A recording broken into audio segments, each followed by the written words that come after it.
भार्यादिरनुकूलश्चेत् कारयेत् भगवत् क्रियाः उदासीने स्वयं कुर्यात् प्रतिकूले गृहं त्यजेत् तत्यागे दूषणं नास्ति यतो विष्णु परांगमुखः।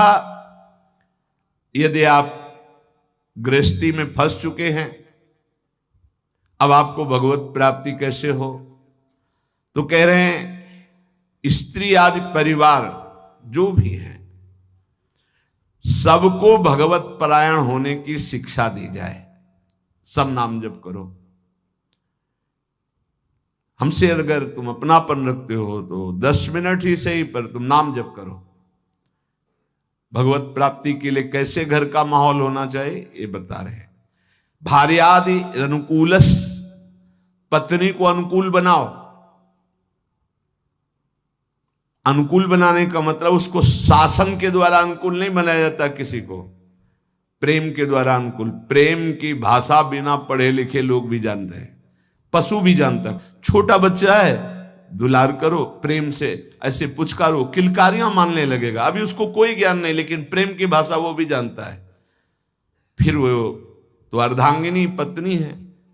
लोगों के हृदय में पता नहीं क्या धारणा बैठ गई है, पुरुष रूप में हो गए तो अपने को पता नहीं ब्रह्म मानते क्या मानते हैं, कि लड़की वाला ब्याह करने आ रहा है, तुमको अपनी बेटी तुम्हारे घर में भेज रहा है, तुम्हारे जीवन भर के लिए तुम्हारा साथी चुन रहा है, तो लड़की वाले की तरफ ऐसी भावना की जाती मानो कोई पाप करके आया हो, कि आज मेरी पुत्री सुंदर है, पढ़े लिखे है, पर हमारे पास धन नहीं, तो जहां जाता हूं अपमान होता है। नहीं, इतने में तो नहीं होगा ब्याह। तुम्हारा केवल लड़का है इसलिए तुम इतने गर्व में हो? क्या है तुम्हारे लड़के में कौन सी खास सी बात है? केवल लिंग परिवर्तन है तो स्त्रीलिंग में, वो पुरुष लिंग में, वो उसकी संतान है, वो तुम्हारे सामने झुक के दे रहा है। जो वो भेंट दे दे अपनी पुत्री को भाव से, वो बात अलग। तो वो अपने को गर्व मानते कि लड़का हो गया तो इतना दहेज लेंगे, और पर्चा ऐसे बनाते जैसे दुकान वाला व्यापारी पर्चा बनाता है, इतना इतना इतना, अब ले लो। तो ऐसे दूल्हे का हाथ पकड़ करके लड़की वाले को घर ले जाना चाहिए कि राधे श्याम, क्योंकि हमने पैसा दिया है। कैसा विचार समाज का है। तुम अपनी कमाई से सुखी नहीं होना चाहते हो, अपनी पुत्री दे रहा है, कुछ ना कुछ भाव से अपनी पुत्री को दे रहा है। तुम्हारा क्या भाव है? लड़के पक्ष वाले ऐसे गर्व में होते मानो त्रिलोक विजयी हो गए हों, लड़का हो गया तो। इसीलिए हमारे समाज की धारणाएं पापों को बढ़ावा दे रहे हैं। पुत्री हुई तो उसको किस भाव से देखा जाता है, किस भाव से? अगर लड़की न हो तो पैदा कहां से हो? विचार कीजिए। तो तुम्हारी जो पत्नी बनी हो तुम्हारे समान है, 1 इंच भी तुमसे कम नहीं किसी बात में। ईश्वर का तत्व जो तुम्हारे हृदय में, उसके हृदय में जो पांच भौतिक दे तुम्हारी, वो उसकी दे, वो अपने घर का त्याग करके तुम्हारे घर में आई है, तुम्हारी अर्धांगिनी बनी है। तो चाहिए कि तुम्हें प्यार के द्वारा अनुकूल, भार्यादि अनुकूलश्चेत् कारयेत् भगवत क्रिया। प्रेम में बड़ी सामर्थ्य है। किसका परिवर्तन प्रेम से नहीं हो सकता है? कभी समाज में अगर ये बात समझ में आ जाए कि ये दहेज लेना नरक जाने का कार्य है, बोले अमुक ने दहेज, उन्होंने मांगा नहीं था, स्वतः अपनी पुत्री के लिए दिया था। किसी को भी अगर हमारे व्यवहार में पुत्री के साथ बहुत सी सामग्री उत्साह के साथ देने का भाव तो उनके पास है और उन्होंने दिया अपनी पुत्री को, तो आपने मांगा तो नहीं, वर पक्ष ने मांगा तो नहीं, आज बेचा जाता है। कैसी समाज की दुर्व्यवस्था है। ना सत्संग सुनते हैं, ना शास्त्र समझते हैं। तो बच्चियों के प्रति कितना निकृष्ट भाव आ गया कि एक गरीब आदमी की यदि लड़की पैदा होती तो माथे पे हाथ रख करके सोचता है कि मेरा दुर्भाग्य। कोसते हैं कि तूने लड़की क्यों पैदा की। अरे अगर हमारी मां नहीं होती तो हम कहां से प्रकट हो जाते? वो मां है, वो दैवी शक्ति है जो प्रकट हुई है। कैसी बुद्धि भ्रष्ट होती चली जा रही लोगों की कि बेटी के शब्द से उनको एक असौभाग्य लगता है कि अरे बेटा थाली बजाओ, चाहे वो पादुका से मार के घर से बाहर कर दे, बुढ़ापे में बेटी ही काम आएगी। फिर चलो पापा हमारे यहां, बूढ़े पिता के लिए बेटी तैयार है। प्राण देने की। आज बेटियों के प्रति भाव यहां शास्त्र आज्ञा कर रहा है, भार्यानुकूलश्च, वो तुम्हारी अर्धांगिनी, तुम उसके साथ ऐसा कोई व्यवहार मत करो जो तुम्हारे को कभी अनुकूलता की वजह प्रतिकूलता में आ जाए। और आप ध्यान रखना, ब्रह्मा जी बहुत चतुर हैं। जब देखा कि बेटियों की ऐसी अल्ट्रासाउंड करा लिया, ये देख लिया, वो देख लिया, ऐसा भाव, तो काम ऐसी कि तुम हटा ही नहीं सकते हो। आगे की समझ गए होगे चर्चा। इस बात को समझो, तुम पाप करोगे तुम्हें भुगाने के लिए उसी जीवात्मा को भेजा जाएगा और ऐसे रूप में भेजा जाएगा कि तुम्हारा कुछ बस नहीं चलेगा। ये जो घर गृहस्थी में भ्रूण हत्या गर्भ हत्या में प्रार्थना करते हैं, आज वो समय नहीं कि बेटी हुई तो तुम्हें माथे पे हाथ रखना। आज राष्ट्रपति बनी बेटी भारत की। हम बार बार कहते हैं, अभी क्रिकेट मैच की पूरी बेटियां ही आई थी, बहादुर, एक सेना नायक आई थी, होश उड़ जाए उसकी दृष्टि मिलाने में। ये शेरनी भारत की दैवी शक्तियां है। ये कैसा विचार बन रहा है, पति अपने को भगवान समझता है, पत्नी को भगवत भाव में नहीं देखता है, कलह अशांति मची रहती है। अब अगर आप कह रहे हैं कि हमारी पत्नी ही ऐसी है, तो आज तुम बहुत सीधे साधे दिखाई दे रहे हो। तुम्हारे कर्म ऐसे थे कि उस देवी के रूप में आए, हर प्रतिकूलता तेरे सामने। अब अगर आप अनुकूल चलना नहीं सीखोगे तो भगवान का विधान ऐसा है कि तुम्हें हर कदम पर दुख प्रदान करेगा। समान भाव, इसलिए भगवान शिव ने दिखाया कि आधा शिव तो आधा शक्ति, यही स्वरूप, सब शिव स्वरूप हैं, सब भगवत स्वरूप है। यही होना चाहिए। अर्धांग पे विराजमान अंबा, और इधर भगवान शिव, इधर अंबा का स्वरूप वही है, दूसरा कोई नहीं है। भगवान ही पत्नी के रूप में है।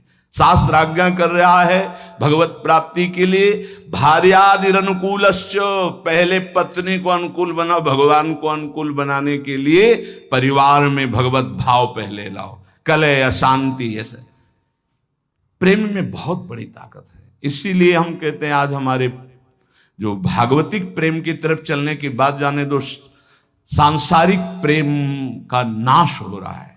ये जो चला है ना आजकल, बच्चा बच्ची का इधर उधर का भाव, ये सब, ये प्रेम का, प्यार का नाश कर रहा है। जो समर्पण होना चाहिए वो बिल्कुल बहुत सावधान, दोनों पक्ष को सावधान होने की जरूरत है। भगवत प्राप्ति गृहस्थी में कैसे करनी है तो बता रहे हैं कि भार्यादि अनुकूलश्चेत कारेत भगवत क्रिया, दोनों मिलकर के भगवत क्रिया करो। पति पत्नी मिलकर धर्म अनुष्ठान करते हुए, घर गृहस्थी के कार्य भगवत समर्पित करते हुए, दोनों नाम जप करते हुए। देखो अभी ये जो आप गर्भ हत्या, भ्रूण हत्या, गर्भपात करते हैं, आपका नाश कर देगा, आपको पता नहीं। ऐसी जगह आपको पीटेगा कि आप न बता पाओगे न रो पाओगे। हमारी प्रार्थना मान लेना, ये जो गर्भस्थ शिशुओं के साथ अत्याचार होता है, इसका परिणाम बहुत बुरा होता है। महान तेजस्वी अस्वस्थामा ब्रह्म ऋषि, गर्भस्थ शिशु परीक्षित पर प्रहार किया तो ब्रह्म तेजहीन करके मुंडन करवा कर, आज भी वो त्राहिमाम बोलता हुआ जहां भी होगा अस्वस्थामा, आज भी वो परेशान घूम रहा, केवल गर्भस्थ शिशु परीक्षित पर ब्रह्म अस्त्र का प्रयोग करने के कारण। और आप तो प्रयोग के, आप तो मार देते हो, आप नष्ट कर देते हो। सत्संग में आए इसलिए सबसे प्रार्थना है, अगर गर्भ हत्या किए तो उसका प्रायश्चित कर लो, और भूल से भी आगे कभी ऐसा मत करना, संयम से रहो। ऐसा कोई कार्य मत करो जिसमें पापाचरण हो जाए और भगवत प्राप्ति के लिए तुम्हारा उत्साह ही कभी न बने, ऐसे पाप बन जाए। भार्यादि अनुकूलश्च, ये हम इसलिए कि कई घटनाएं देखे। हम निमुआ घाट कानपुर में गंगा के किनारे, प्रायः जहां एकांतिक घाट होते थे तो वहां व्यवस्थाएं, जैसे जो है आश्रम है तो एक भिक्षा मिल गई, दूर कुटिया कई बनी हुई संतों की, खाली है तो कुछ वर्ष वहां रह जाते थे, वहां रुके। तो आसपास के बड़े जो वैष्णव प्रवृत्ति के थे, भक्त प्रवृत्ति के थे, वो प्रायः संतों का संग करने आया करते थे। उसमें एक बहुत ही धनी मानी ब्राह्मण आते थे। एक दिन वो अपनी बेटी को लेके आए तो ऐसे जली हुई पूरी आधी थी, आधा बहुत सुंदर स्वरूप था, आधा सब जला हुआ। तो उसकी आकृति देखकर कहा ऐसा कैसे हो गया? तो उन्होंने कहा कि ये जितनी इधर सुंदर है ऐसे पूरी सुंदर थी। खूब हमारे पास धन था उस समय, बताया शायद है कि 30-35 वर्ष पहले ब्याह किया था रुपया देके खूब। पर वो लोग ऐसे लालची निकले कि एक बार ब्याह के बाद जब दोबारा हमारी बेटी गई तो उन्होंने दहेज के लिए सूचना भेजी। उस समय मोबाइल तो था नहीं। फिर हम गए, जो कुछ बना फिर दिया, पर उन्होंने, उन राक्षसों ने बख्शा नहीं। हमारी बेटी को चारपाई में बांधा, मिट्टी का तेल छिड़का और आग लगा दी। अर्थ के लोभ से आग लगाई तो भगवान की ऐसी कृपा, जहां गांठ थी वहीं से आग प्रारंभ हुई, जो रस्सी की गांठ थी। अब जलने वाला चेष्टा फौरन खुल गई, तो जीना के पास ही चारपाई में जीना में चढ़ गई, चढ़ के बगल वाले घर में ऐसे छप्पर में कूद गई और नीचे गई तो वो उनके बड़े भाई का था, जिस भाई का लड़का ब्याह हुआ था उसके बड़े भाई, उनके पास राइफल था। उन्होंने जे ही देखा तो तत्काल कंबल से सुरक्षा की और राइफल निकाली, बाहर निकले, कहा राक्षसों हम तुम्हें बताएंगे, और उसकी सुरक्षा करके पुलिस तक पहुंचाई। बोले तब ये जिंदा हमें वापस हुई, मुकदमा चल रहा है। अब वो ऐसे पूरी जली हुई, क्या उसका अभिशाप उनको सुखी कभी होने दे, आगे चलकर किस योनियों में जाएंगे क्या पता। ये भावनाएं हटा देनी चाहिए, तुम्हारी दासी है ऐसी भावना नहीं रखें। हाँ, पत्नी को भाव रखना चाहिए कि मेरे प्राणनाथ भगवत स्वरूप हैं, मेरे पति हैं, तो ऐसे ही पत्नी के प्रति भी भाव रखा जाता है। ये मेरी अर्धांगिनी है, मेरी प्राण प्रिया है, इसका सर्वस्व अधिकार है हमारी संपत्ति पर, हमारे ऊपर। हम अगर कोई भी कार्य करेंगे तो इससे सलाह लेकर करेंगे, दोनों मिल करके। भार्यादि अनुकूलश्चेत् कारयेत् भागवत क्रिया, दोनों मिलकर कोई धर्मानुष्ठान करें। अकेले का, गृहस्थी का विषय है, अकेले तुम बोले हम जा रहे हैं मुक्ति, नहीं, पहले अनुमति लीजिए। यहां तक कि महापुरुषों ने सन्यास भी लिया है तो पहले मनाया है, अनुमति ली है। जब उन्होंने अनुमति दे दी तब आगे की क्रिया हुई। माता से अनुमति और पत्नी से अनुमति अत्यंत आवश्यक है। अगर मां विराजमान है तो उसका आदेश, और पत्नी विराजमान तो भले वृद्धा हो गई है पर उसका अधिकार। हमारे शास्त्र में लिखा है यदि वो वानप्रस्थ में जाना जाता है तो ऐसे बात की करे पत्नी से कि यदि आप अपने पुत्रों के साथ रहकर जीवन व्यतीत करना चाहती है तो मुझे आदेश करें, मैं तप के द्वारा अपने जीवन को भगवान में मिलाना चाहता हूँ। और यदि आप हमारे साथ चलना चाहती है तो आपका स्वागत है, हम दोनों बैरागी होकर चले। वो जैसा अनुमति दे ऐसा शास्त्र आज्ञा करता है। ऐसे नहीं है मनमानी कि हम स्वतंत्र हैं किसी भी तरह। अगर कोई धर्मानुष्ठान करते हो, पत्नी आपकी है, वो आपका साथ ना दे वो बात अलग है। अगर वो आपके अनुकूल चलती है और आपने कोई धर्मानुष्ठान किया, पत्नी को साथ नहीं ले गए, तो अपने आप उसका ट्रांसफर हो जाएगा उसके पास।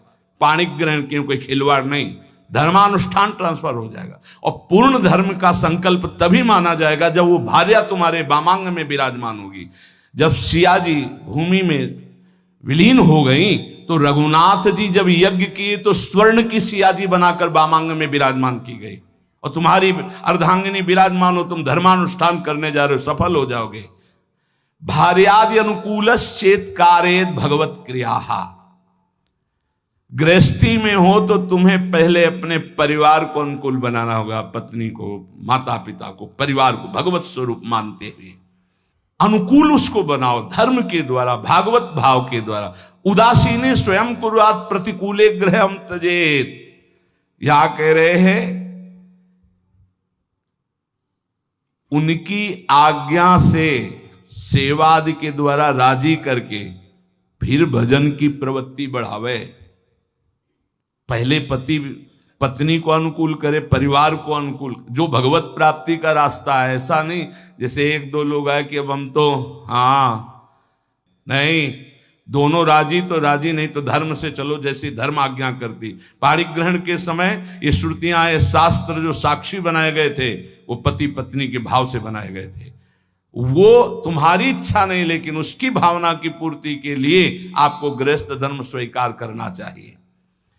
अगर भगवत भाव के विरुद्ध और बहुत ही कुटिल स्वभाव है तो देखो यहां शास्त्र का क्या कह रहा है, एकदम विरुद्ध, धर्म विरुद्ध, भगवत भाव विरुद्ध, बिल्कुल कुटिल व्यवहार,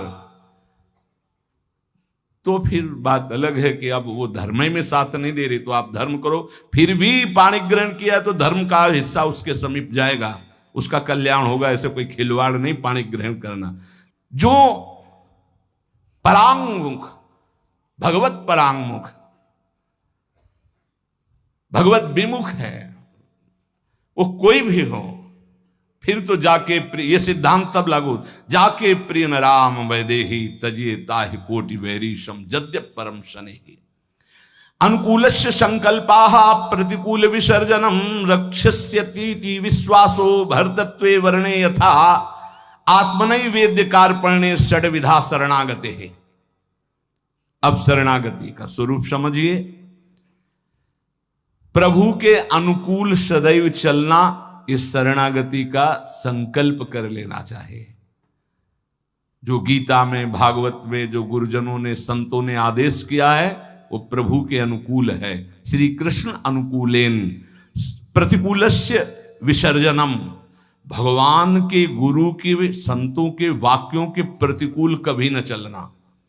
अनुकूलस्य संकल्पाः, ये जीवन भर के लिए संकल्प लिया जाए अपने लोग मिलकर कि प्राण चाहे चले जाएं, धर्म के विरुद्ध आचरण नहीं करेंगे। प्रतिकूलस्य विसर्जनम, प्रतिकूल आचरण कभी हम प्रभु के नहीं करेंगे, प्रतिकूल आचरण नहीं करेंगे। भूल न दें कुमारग पाऊं, और रक्षिस्तीति विश्वासो, मेरे भगवान मेरी रक्षा करेंगे, पक्का विश्वास बना लो। शरणागति की तरफ कदम बढ़ाने के लिए ये पक्का विश्वास बना लो, भगवान मेरी रक्षा। कई जगह ऐसी देखा है। एक जगह हम फूल चयन कर रहे थे प्रभु के लिए, अब चित्त वृत्ति प्रियाजू में फूलों को देख, ये फूल ऐसा, और कदम आगे बढ़ रहे थे और वो वाकूफ था, जैसे किसी ने हमको ऐसे रोक दिया, अचानक दृष्टि ऐसे ऐसे रोका, जैसे मानो कोई धक्का मारो, तो एकदम ऐसे अगला कदम जो गिरने वाला था वो एक एक कदम पे प्रभु, एक एक कदम पे, पूरे जीवन की बात कह रहे, एक एक कदम पे प्रभु ने रक्षा की, प्रभु ने ही रक्षा की। तो रक्षिस्तीति विश्वासो, दृढ़ विश्वास करो, जिनकी तुम शरण में हो तुम्हारे को हर समय देख रहे, तुम्हारी रक्षा करेंगे। कभी अगर ऐसी घटना दिखाई दे कि भगवान ने भक्त की रक्षा नहीं की, तो पहली बात है कि बाहरी आडंबर है, भक्ति में विश्वास निष्ठा नहीं है। पहली बात मान लीजिए। बाहर से कभी कभी इतना लुभावना स्वरूप होता है कि हनुमान जी जैसे परम ज्ञानी भी लुभायमान हो जाते हैं। जिस समय वो राम राम का कीर्तन कर रहा था, संत भेष था, पर्णकुटी थी, सरोवर था, बिल्कुल फिट, ऐसा लग रहा था जन्म जन्मांतरों से ऋषि ही है, वो है कालनेमी राक्षस था ना। हनुमान जी जैसे परम ज्ञानी प्रभावित हुए कि नहीं हुए? जाके प्रणाम किया, बोले मैं बैठे बैठे देख रहा हूं। अब रावण का पार्षद, उसको पता है युद्ध हो रहा है, बोले राम रावण युद्ध हो रहा है। महाराज आप, मुझे पता है आप संजीवनी बूटी लेने जा रहे हैं। अरे महाराज आप तो त्रिकालज्ञ हैं। बोले हाँ, तुमको भी त्रिकालज्ञ बना सकता हूं। महाराज आदेश करो। बोले नहा के आओ, गुरु मंत्र दे रहे हैं। बिल्कुल भोले भगत की तरह हनुमान जी महाराज है। स्नान करने गए तो रघुनाथ जी ने प्रेरणा करी मकरी को, जब पकड़ा हनुमान जी को, हनुमान जी ने मुष्टिका का प्रहार किया तो वो देवी की रूप, अप्सरा के रूप में प्रकट हुई और कहा ये राक्षस है, भगत नहीं है। अच्छा, बोले कालनेमी राक्षस है, केवल आपको भगवान के सेवा से विमुख करना चाहता है, क्योंकि ये किसी भी तरह रात व्यतीत हो जाए ऐसा। बोले ऐसी सोच को तो हम तत्काल नष्ट करते हैं। हनुमान जी के बोले आओ गुरु मंत्र ले। बोले नहीं, पहले गुरु दक्षिणा ले आप। पूछ में लपेटा, गुरु दक्षिणा दी, जय श्री राम। देर नहीं लगी, पहुंच गए द्रोणागिरी पर्वत। तो कभी कभी ऐसा होता है कि हम जैसे देख रहे हैं तो वैसा नहीं होता। दूसरी बात, कभी कभी ऐसा होता है कि किसी भगवत प्राप्त महात्मा के ऊपर भी ऐसी घटनाएं देखी गई, उनका अंतिम निर्णय ऐसा ही भगवान ने पहले से निश्चय कर रखा है। तीसरी बात होती है कि कभी कभी हम भक्त को गिरते हुए देखते हैं, भ्रष्ट होते होते, तो कीन हो इस कबहू अभिमाना सो खोवंचा कृपा निधाना। नहीं तो दृढ़ विश्वास रखो, रक्षिष्य तीति विश्वास हो, दृढ़ विश्वास, भगवान तुम्हारी रक्षा करेंगे, पक्का रक्षा करेंगे। कई जगह ऐसे जीवन में भक्तों के आते जहां भगवान स्वयं रक्षा करते थे, स्वयं देखा बिल्कुल कि साक्षात भगवान ही है, नहीं इस समय कैसे हो सकता था। कई ऐसे हजारों घटनाएं। और भर्तृत्वे वर्णेय था, जैसे स्वामी सेवक को, जैसे अर्धांगिनी को धर्मज्ञ पति सदैव पोषण करता है, ऐसे उदाहरण कैसे बन सकता है भगवान के लिए? कोई प्राकृतिक उदाहरण है। भगवान सदैव अपने भक्त का स्वयं भरण पोषण करते हैं। योगक्षेमम भाम्यम स्वयं। एक बार इसी श्लोक पर किसी को संशय हुआ, बड़े विद्वान थे, कि अनन्यश्चिंतयन्तो माम ये जनाः परिपासते तेषां नित्याभियुक्ता नाम योगक्षेमम भाम्यहम्। जो मेरा अनन्य चिंतन करता है उसके योगक्षेम का वाहन मैं करता हूं। तो बोले कभी ऐसा नहीं। भगवान को चाहिए था कि कराम्यहम्, मैं करवा देता हूं व्यवस्था, वाम्यम क्या स्वयं आते हैं? तो उन्होंने ऐसे काट करके गीता के शब्द को लिखा कराम्यहम्, लिखा योगक्षेमम वाम्यहम्, उन्होंने लिखा कराम्यहम्। अब जो विघ्न शुरू हुआ, कई दिन भारी वर्षा, ना भोजन, ना कोई जजमान, ना कोई, हर अव्यवस्था ही अव्यवस्था, त्राहिमाम मच गया। स्वयं भगवान श्याम सुंदर भोजन की सामग्री सब लेकर के आए। जब वो घर पे नहीं थे, गए हुए थे, देखा बड़ा सुंदर बालक, और यहां से खून निकल रहा है, रक्त निकल रहा है। तो उन्होंने कहा कि बेटा ये कैसे? उनकी पत्नी ने कहा, तो उन्होंने कहा माँ, ये जो विद्वान ब्राह्मण तुम्हारे पति हैं, उन्होंने चाकू से हमें काट दिया है। ऐसे निर्दयी कैसे हो सकते हैं? तुम किनके बेटे हो, कौन हो? बोले मत जानो,